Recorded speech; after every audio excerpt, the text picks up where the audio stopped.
Listen, guys, it's been a heavy weekend. It's been a very, very heavy weekend. Yeah, as I said, it's my birthday weekend. So, I got a bit, I overdone it a little bit. So my voice might be gone. But while this weekend has been going on, mad results have been happening. Of course, Manchester United beat Liverpool. What a way to win it as well. Harry Maguire, late winner. But in and amongst that, I spoke about Man United yesterday. Things have been happening all around Europe, has happened in the Premier League. We have some interesting battles going on. But I want to start with Barcelona. So guys, I wasn't able to do a video for Barcelona loss, that 4-1 loss, right? So I'm not going to speak on that because it was such a while ago, right? But that was embarrassing. Sevilla beating Barcelona 4-1. I was like, wow. Wow, wow, wow. And even yesterday, if we're being honest, right now, people, Arojo last minute winner, but Barcelona, it's not where it should be right now. I'm just gonna be honest. It's not where it should be. Now, I'm looking at it, only 2 points off Real Madrid at the top of the table, so that's not a bad position to be in. But even yesterday, guys, I'm going to keep saying it. And a lot of people saying to me, Cam, it's not the high line, it's not the high line. But they had two clear-cut chances after Axel Witsel's goal because of the high line. They get in behind, and we're seeing identical chances that Barcelona concede every week, to the point where it's actually starting to look like a bit of a joke. It's like a game show. It's like a game. It's like FIFA. It's like EA Sports or something. Running behind, one ball in behind, the team have a one-on-one, and we're basically praying that Barcelona that he misses or the goalkeeper pulls off an amazing save. I think that formula, I keep saying it. Yes, okay, it worked last season and football was great and the goals were going in. But we're seeing on occasion now where they can punish, and Barcelona at the moment, despite scoring a few goals this season, quite a lot of goals, are not at their fluent best in terms of potency going forward. Lamine Yamal is in and out of team. Loa, Ferran, Rashford. It's not fully established yet with Rafinha, with Loa, with Yamal, for example, like it was last year. This year it's very this guy's in, this guy's in, this guy's in. So it's the potency going forward is not quite there yet, especially a Balde out as well. So when I'm looking at, I'm like, we can't afford, Barcelona cannot afford to be giving away such chances, because there's no guarantee at this point that it's going to be instant get back like it was before. No guarantee. I do think Barcelona deserved to go. I think this was Gerard Martin. I don't think that was a foul. That header, he knocked it back. Kubasi scores. I think that should have been given. I don't see why the referee gave that as a foul. For me, that's the guy got absolutely dunked on, and that should have been given. That should have been given, right? Of course, Barcelona dominate possession, dominate the play. You expect Barcelona to win them games. But of the 4 shots, the problem is, people, of the 4 shots the 9 shots that Girona had, right? About 3-4 of them were clear chances. And that's concerning for me. That's concerning. But you look at Barcelona, of course, you need Yamal getting up to speed. Balde finally, Balde's getting some minutes now, but he's going to have to get up to speed. And for Arojo to come on and score the winner, that's positive, but at the same time, you don't want that to be the situation that you're in, week out. Fermin was taking a few shots outside the box, trying to test the goalkeeper. But overall, a lot of it was long shots. Rashford shot outside the box. Yamal, Fermin took 2 shots outside the box. So clear-cut chances, it weren't that many, and Barcelona had to grind that win. I just want Barcelona to go back to playing at Camp Nou at this point. Every week I'm being told the Camp Nou's coming back. The Camp Nou's coming back. When is it coming back? When is it coming back? Every single week I'm hearing something different, and it just doesn't seem to be happening. So that's something that I think is massively going to be needed to help Barcelona this season. Pedri with a lovely finish. It's funny because you look at people like Xavi, for example, and Iniesta. You don't really expect much goals from them because they're just such geniuses of the game. They're such absolute ballers, which Pedri is. He's a baller. But for some reason, when I look at Pedri, I look at him and I think, you've got more goal-scoring capability than them two. I don't know. Am I tripping, guys? But when I look at him, I think Pedri should be able to score more goals, especially at the one that he just scored against Girona, sorry. More goals like that, in my opinion, he's capable of. So it was good to see him get on a score sheet. A beautiful finish. And shout out to Arojo as well, for the winner. You know, I mean, he's somebody that I said that needs to have a big season if Barcelona are going to do anything. I'm not really convinced of the backline of Garcia and Kubasi. Sorry, it was Garcia, not Gerard Martin. I believe it was Garcia that got his header disallowed. But one of the two anyway. But I'm not really moved by those two as a partnership. So definitely think there needs to be some steel in there. But anyway, guys, the El Clasico is coming up. That's the reality. The El Clasico is coming up. And for me, on Barcelona's part, not so much Real Madrid's, on Barcelona's part, this is, as always, the El Clasico is the biggest game of the season. But I think this is a real make or break for Barcelona's season. I really do. I think if you go 5 points behind Real Madrid at this stage of the season, that is going to be very, very detrimental. Very detrimental. Real Madrid, I think, will just continue to pick up form. Will continue to keep going, trucking along. I'm going to speak about Real Madrid in a sec, but I don't think Barcelona can afford, as I'm saying, afford to drop that many points behind Real Madrid. This ain't Premier League. This ain't goal difference can win. No, this is head-to-heads. You don't want to drop points to Real Madrid. But when I'm looking at it right now, people, and I'm looking at the form that Kylian Mbappe is in, I am super, super concerned for that Clasico. I'm just going to be honest, people. I am concerned for that Clasico at this present moment. I am seeing literally NPCs running in behind this Barcelona backline. And we're going to see Vinicius Jr. I'm going to see Mbappe running in behind, feeding off balls from Arda Güler, etc. I don't know. Guys, I'm concerned. I'm not trying to be a doomer, but I am concerned. And that's not because I think Real Madrid are swashbuckling. I mean, I think Barcelona can be their own downfall. Their own downfall. You're definitely going to need Lamine at his best. We're definitely going to need Lamine at his absolute best. That's for sure. Kylian Mbappe is on a tear up at the moment. But I'm not going to lie, people. When I was looking at it yesterday, that red card for me is scandalous. That is a scandalous decision from that referee to send off. Let me go find his name. Alon Nyom. To send off Nyom, I think that was a scandalous decision. Off the ball, he kicks the guy down, but that's just a booking. That's a cynical foul. He did not try and hurt him. It was not violent or anything like that. And for Real Madrid to go and score 2 minutes after that, for me, at a 0-0, the referee absolutely threw that game. And to sit there and act like that wasn't scandalous is bizarre to me. Not only that, but you also saw there's also VAR. So VAR and the referees came to the conclusion that Alon Nyom physically assaulted or whatever Vinny at that point. Oh, man, I think that was a shocking decision. You even heard the commentators say, hey, he's coming up. He's got to be careful for a yellow. Oh, my God, it's a red card. So Real Madrid, for me, got gifted that win. It wasn't even 1-0 at that point. It was 0-0. Real Madrid get one straight after, and good night through Kylian Mbappe. Who else at this point? Who else? So for me, the Clasico is going to be interesting. Again, Real Madrid are top of the table. They do look like they have more of a team structure than they did last year.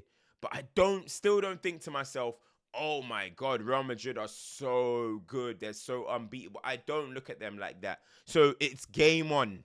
It's game on at the Bernabeu. 3:15. I will be there, people. Sunday, be here. We will be here to watch that game, to go through and react to that game. Real Madrid versus Barcelona Clasico. First one of the season. Listen, 0 losses last year. 0. But this year, it's looking a little bit closer. It's looking a little bit closer. But this is the game. Forget that game, Sevilla, this, Atleti, Rayo Vallecano, whoever. The game that's what we're looking at is Real Madrid versus Barcelona on Sunday. Barcelona, we need that. We need that. Hansi Flick, I'm not trying to question you because I think you're a genius coach. You're genius, especially offensively. But come on. We need some adaptability for that game. We need some adaptability. Please don't be like Andrew Postecoglou. Need some adaptability in that game, man. This is Mbappe. This is Kylian Mbappe in the best of form for a long, long time. And talking about guys in the best form of a long, long time, we are having a three-headed tear up in terms of goal scoring for this. I don't want to start talking about Ballon d'Or right now because the World Cup is going to have such a big effect. But what Kylian, Haaland, and Harry Kane are doing at the moment, they're just showing everyone this is the standard of the modern goal scorer. This is the standard of the modern goal scorer. I remember back in the day, Thierry Henry, Shevchenko, Samuel Eto'o, Fernando Torres, Drogba, Ruud van Nistelrooy, all these type of guys. You get a 25 goal season, you're saying, good year, good year. Football was different them times. The way the game has gone, goals get scored at a higher rate now. The game's quicker, more mistakes are being made, etc. 25 goals was like a good campaign. And it was like, who can get 25, 30? The standard for the modern goal scorer now is Kylian Mbappe, Harry Kane, and Erling Haaland. And that's about 50 goals a season. They are going to push each other this season to about 50 goals, in my opinion. Last year, Haaland scored about 30-something. Mbappe scored 44. I think Harry Kane, he got in the 40s as well. And we saw it as a quiet year for Haaland. This year, I believe they're going to push each other to 50s. Yeah, it was 41 for Kane last year. I think we're going to look about, they're all going to break the 50-goal barrier. I think they're all going to break 50 goals. If we're talking about club and country, then definitely, I think. But if we're talking about just club, I think they can score 50. I'm looking at Haaland. I think he might score 40 league goals this year. He's gone into another level in terms of the type of player that he is. You know, starting with Erling Haaland, you look at it, nearly 400 goals, I believe it is, in his career. More goals than games for Norway. More goals than games for Man City in the Champions League. Already scored 36 goals in the Premier League to set a Premier League record. He's won a treble. He's won Player of the Years. He's tied up the Bundesliga. All of this has been done by 24, 25 years old. And guys, he's still playing like he has something to prove. Haaland is still playing like he has something to prove. It's like he heard Isak comparisons. Huh? No. I took that personally. I'm going to take that personally because he is on a warpath at the moment. Anyone in his way is getting obliterated. He scored in so many games in a row now. I think it's about 8 games in a row or 7 games in a row. He scored about 11 games in a row in all competitions, him and Kylian Mbappe. Every single game, it's a Haaland goal. Every single game, and they're coming in different fashions. I can give you headers, I can give you transition, I can give you a tap in, I can bully the defender if you want me to. Any way you want me to do it, my mission this year is to show that I am by far and away the best striker in the game. I am a generational goal scorer, and I am arguably the best pure number 9 in the last 20 years. That is his aim. And then you look on the other side, you've got Kylian Mbappe. Scored 44 goals last season, but it started slow. But Kylian Mbappe naturally is going to score so many goals. But he's got something to prove. The world have Lamine Yamal as the top dog. His boy Dembele just won the Ballon d'Or and everyone was talking about it. So Kylian Mbappe, he's taken something personally. He's got a point to prove too, despite everything that he's done in his career. So you can feel the attitude that they're playing with. And then Harry Kane, he's just aging like fine wine. You know what he did the other game against Dortmund? We've seen Loa destroy Dortmund. I think Loa has more goals against Dortmund than he has against any other team, which is crazy because I was a former team. But Harry Kane said, you know what? I'm just going to let my nuts hang today. I'm going to let my nuts hang. And do you know how I'm going to do that? I'm going to play 6. I'm going to play 8. I'm going to pop up and score goals too. I'm going to drop in the 10. I'm just going to play all right, toying with Borussia Dortmund. He just showed his array of ability. He shows things that Kylian and Haaland can't do as well. Haaland and Kylian can't do that level of dropping into the midfield and like they can. Them two are transitional, running behind demonic, athletic beings. But Harry Kane was showing he's got that that little bit of coolness about him that maybe, I'm not saying they haven't got, but it comes with age. We're seeing Haaland develop. It comes with age. They're still in the explosive peaks. It comes with age, that kind of pause, as they call it. You know, so he's still showing stuff that in his arsenal that other people haven't got. So I'm enjoying watching this tear up between the three. Let's see how it ends. Listen, it all depends on the World Cup as well. But right now, if the Ballon d'Or was tomorrow, who will be 1? Who will be 2? Who will be 3? Who's been the best player in the world this season? Let me know in the comments, people. Let me know in the comments. Genuinely, I'm like, who could go down as the best player in the world this season? It's an interesting one. I actually don't know. Something about the way Erling Haaland's moving is just moving me at the moment. But guys, I did a video earlier, right, about AC Milan. I did a video a few weeks ago, and I was like, yo, AC Milan moving. And Rafael Leao, 2 goals. AC, top of the table. Allegri, 1 game a week. Allegri is a good coach, people. You know, very criticized, very dissed, but he is a good coach in my opinion. And AC are currently sitting top of the league. And you can see who I'm wearing today. AS Roma. They've actually only conceded 3 goals this season, people. It's funny. You know, we're talking about like Arsenal and we're talking about all these teams as the best defenses. Roma have only conceded 3 goals this season. But guess what? They've only scored 7 as well. So if you're looking at what they say as haram football being played this season, you're probably looking at what's going on with Roma. Obviously, Inter won that game, which is 1-0, which was actually a big game, to be fair. So shout out to them. But you would usually expect Gasperini ball to be a little bit more exciting and goals to be flying in. But at the moment, it's not quite that way. Only 7 goals scored, 3 conceded in 7 games. So not very exciting games that be going on at Roma. I think the big result this weekend in the Serie A, though, is Como. Como winning 2-0, people, against Juventus. Nico Paz. Now, I went and watched them live, right? And I was waiting to see Nico Paz play. And I wasn't too impressed. I saw his technical ability. You could see he's the best player on the team. Like, he has that gift. But he was walking around a little bit. It looked like he kind of thought, I'm the big dog of the team. Nothing really was going on. You know, a few flicks, a few runs, but nothing. But I could see the talent in him. And the football that Como played was actually nice. They try and play. They pass out from the back.